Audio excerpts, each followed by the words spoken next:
Pemirsa, kita lanjut membahas tentang apakah Gibran sudah aman sebagai cawapres.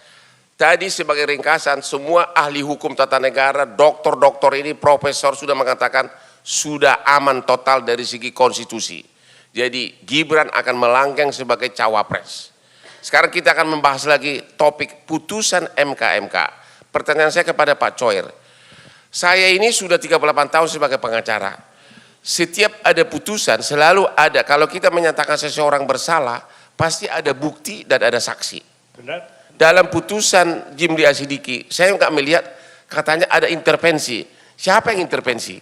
Nah, itu tidak terungkap dalam putusan. Berarti kalau tidak terungkap dalam putusan, tidak ditemukan fakta di persidangan bahwa didalilkan Hakim Konstitusi Anwar Usman membuka ruang intervensi. Nah, ruang intervensi berarti ada subjeknya. Dan terkait dengan perbuatan konkretnya apa. Kalau ada perbuatan konkret ini dipidana dikaitkan dengan sikap batin mens reanya. Kemudian ada kesengajaan.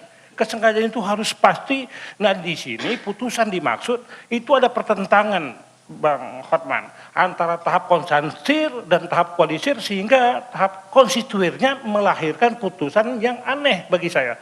Karena di situ jelas ada antinomi dan ada anomali hukum. Dia masukkan hakim konstitusi adalah sama sebagai hakim pada pengadilan Mahkamah Agung dan peradilan di bawahnya. Sehingga ada kewajiban mengundurkan diri. Memasukkan hakim konstitusi dalam ketentuan pasal 17 Undang-Undang Kekuasaan Kehakiman itu salah kamar. Tidak sesuai dengan fakta hukum, tidak sesuai dengan menempatkan sesuatu sesuai dengan tempatnya. Ini adalah keadilan. Penyamaan terhadap dua hal yang berbeda adalah ketidakadilan. Itu sudah menjadi postulat hukum. Sehingga di sini ada ketidakjelasan terkait dengan siapa, makhluk yang bagaimana yang melakukan intervensi. Karena disebutkan membuka ruang intervensi. Kalau dimaksudkan sebagai pemberitaan dari media massa, pemberitaan informasi itu bukan alat bukti. Informasi yang sudah diverifikasi kemudian menjadi data itu sesuai dengan alat bukti yang lainnya. Ada saksi yang melihat, mendengar, mengalami secara langsung terkait dengan surat yang otentik, terkait dengan ahli yang semuanya itu menjadi petunjuk bagi hakim. Jadi menurut Bapak ini tidak ada. Putusan itu benar-benar nggak bertanggung jawab atau apa ya? Kalau menurut saya ini diragukan legitimasi dalam pengambilan hukumnya. Ini merupakan kumpulan kata-kata tanpa pertimbangan yuridis, Bang Karni. Karena kenapa? Tadi dalilnya itu kan keadilan itu menempatkan sesuatu sesuai dengan tempatnya. Memasukkan seseorang ke dalam pengertian yang berbeda, ini salah kamar, ini tidak adil, ini tidak pasti. Oleh karena itu dipertanyakan dalam hal ini rumusan dalil-dalil yang dibangun itu dalam pertimbangan hukumnya kemudian menunjuk kepada putusan yang putusan itu juga tidak ada dasar hukumnya. Terus mengenai bahwa seseorang divonis tapi tidak boleh banding bagaimana? Sekarang begini Bang Karni. Bang Hotman didalilkan lebih ganteng aku dari Karni. Majelis Hakim Mahkamah Konstitusi ini dia melakukan terobosan. Terobosan itu progresif. Padahal ini teori lain. Kemudian dia berijtihad, rechtvindig. Pertanyaannya, dapatkah dibenarkan pada peradilan etik melakukan rechtvindig atau dalam bahasa Arab itu ijtihad? Apakah dapat dibenarkan? Ini kan pengujian terkait dengan ada tidaknya etik. Bukan pengadilan fakta sebagaimana jabatan peradilan. Rechtvindig itu apakah dapat dibenarkan terkait dengan dia merekayasa putusan pemberhentian terhadap jabatan ketua konstitusi. Jadi kalau yang tidak ada diatur dalam Pak Anwar mau banding, majelis banding belum ada kode etik. Nah itu kan pilihan. Tidak ada kaitannya dengan pemilu, tidak ada kaitannya dengan pilpres. Seharusnya diselenggarakan majelis banding untuk pembelaan yang bersangkutan dalam rangka pembunuhan hak. Ini disebutkan kewajiban dalam peraturan Mahkamah Konstitusi dan itu harus diberikan karena disinilah prinsip perlindungan pengakuan terhadap hak asasi manusia. Tapi kan Pak Jimli Asidiki dengan putusan itu dianggap sebagai pahlawan nasional ini. Itulah ada antinomi, ada pertentangan, ada konflik norma, ada anomali, keganjilan, keanehan sehingga demikian itu. Jadi menurut Bapak menjadikan Pak kurang Jimli itu legitimasi. rada aneh ganjil putusannya ya? Iya, ini ada anomali hukum. Oke, Pak Sapran Sopyan, gimana komentar Bapak atas putusannya MK itu terutama kaitannya dengan ada intervensi katanya sumbernya hanya dari media?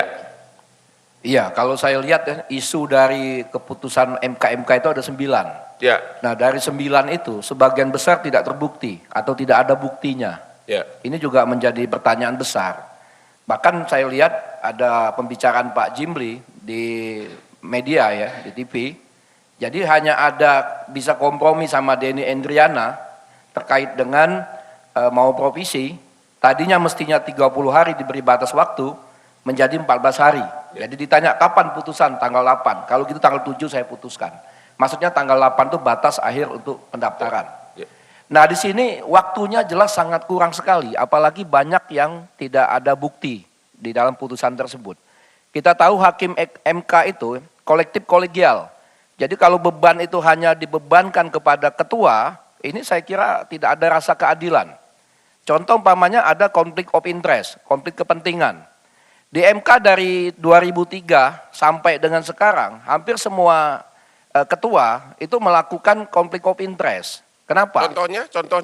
Contohnya, umpamanya di zaman Pak Jimli umpamanya, Ya. itu pada waktu pembahasan terkait dengan undang-undang BPHN.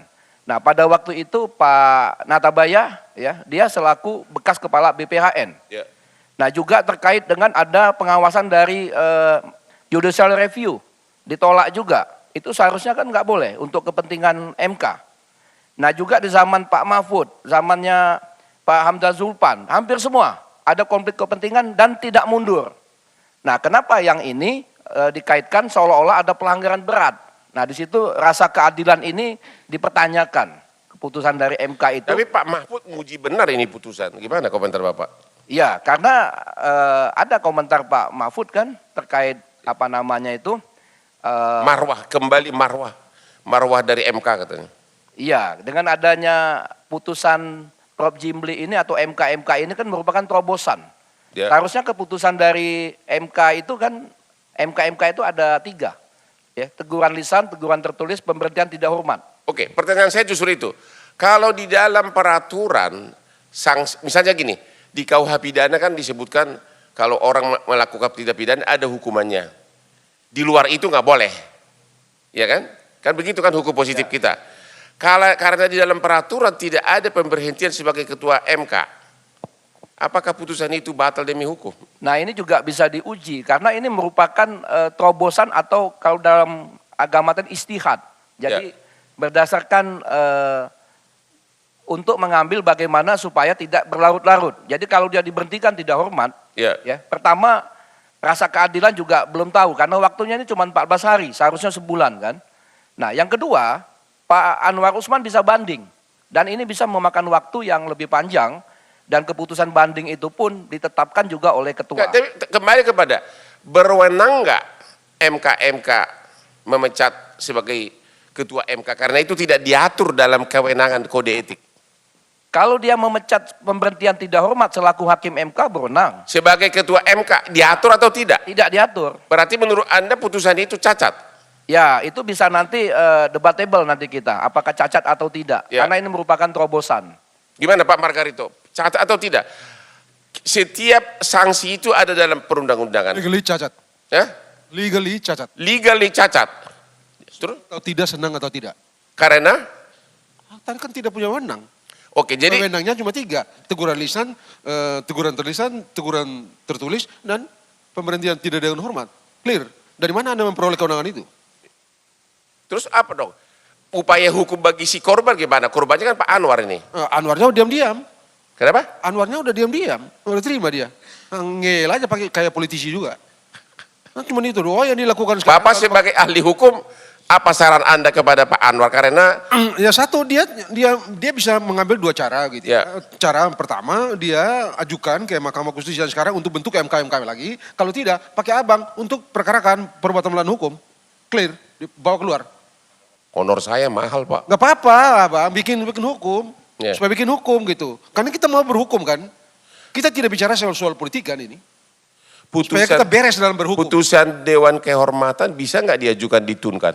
Ya, tidak bisa. Bukan cuma saya kira itu harus dipertimbangkan jalan lain ya. Ya, Tidak ke pengadilan negeri ya, Ya, begitu ya. ya. Karena ada tindakan yang dengan itu menangguhkan orang dari statusnya. Benar. Ya, jadi ada sejumlah hak yang dihilang Benar. dengan tindakan itu kan. Dan itu Jadi saya rasa karena ini merupakan satu terobosan, kita perlu mempertimbangkan untuk ada terobosan lagi agar mengoreksi sehingga kita beres berhukum ke depan. tapi Pak Margarito kok hebat banget Bapak. Bapak berani mengatakan putusannya Pak Jimmy Asidiki yang dianggap sebagai pahlawan sebagai Loh. cacat.